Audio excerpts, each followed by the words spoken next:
Have you ever noticed that your greatest strength can also be your greatest weakness? Let's say that my great strength is that I'm very gregarious and social, which would definitely be an asset in my work. But this gregariousness becomes a weakness when it's too one-sided, and I don't know how to spend time alone in quiet solitude and prayer.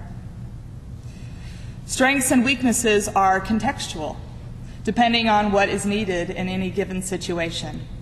And there's always a flip side to what we consider our strengths. But the good news is our weaknesses always have a flip side too. I think faith and doubt work in much the same way. Faith is trusting in what we cannot know, and doubt is trying to work out what we cannot know so that we might have more faith in it.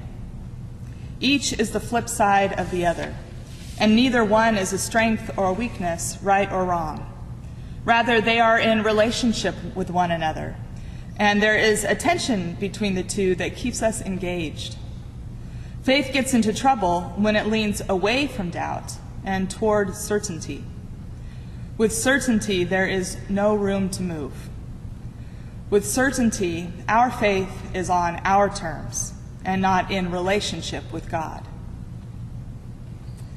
Our friend Doubting Thomas is the centerpiece of today's gospel. Thomas has often been held up as the example of how not to be. Believe by faith, not by sight, as Jesus says after he shows Thomas his wounds. Now this is really a blessing for Thomas and for us. But we have so often understood it as Jesus instructing us toward certainty. When Jesus showed up the first time, standing among the disciples, even though the door of the room was locked, Thomas was not there. The other disciples saw Jesus, saw his wounds and his resurrected body. They saw, and then they believed. So why does Thomas get a bad rap for wanting the same experience that his friends had? Thomas's exchange with Jesus holds great symbolic meaning for us. Thomas was not there when the other disciples saw Jesus, and neither were we. When Jesus says to Thomas, "Touch me, touch these wounds," he knows that is what Thomas needs in order to believe.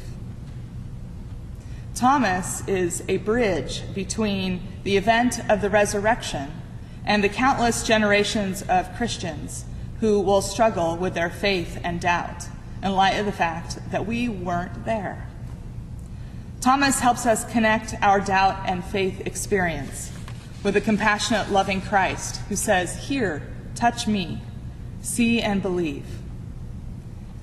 And this section of the gospel that I just read was actually, many believe, was actually the original ending to the Gospel of Gospel of John. So the author of John's Gospel ends this with the story of Thomas, which is, I think, a literary device that provides this bridge for us from the event of the resurrection and our lives now, so far removed from it.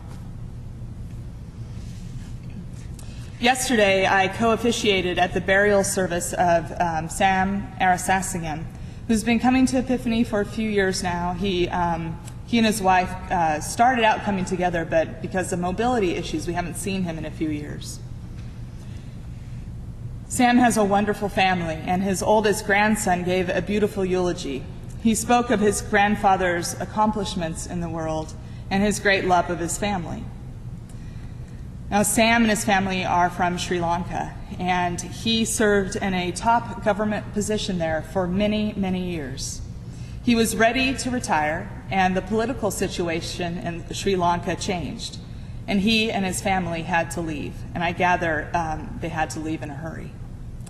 He came to the United States, and instead of his well-earned retirement, he found himself needing to go back to work to support and care for his family in this country that has a different economic system than the one that he had lived in for so long.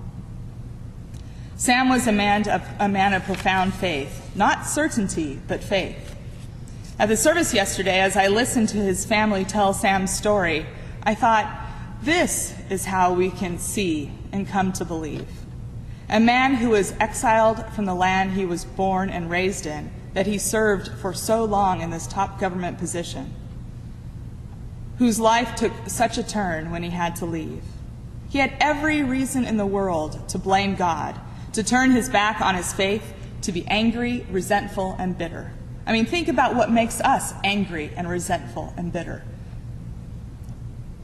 Doesn't come close, I think, to that kind of experience that Sam and his family went through. But he chose a different route. He chose life. And even in his experience of exile from his home country, which also sent his family to 4 different continents, he remained joyful, loving, compassionate, and engaged, and has raised grandchildren and children to be much the same.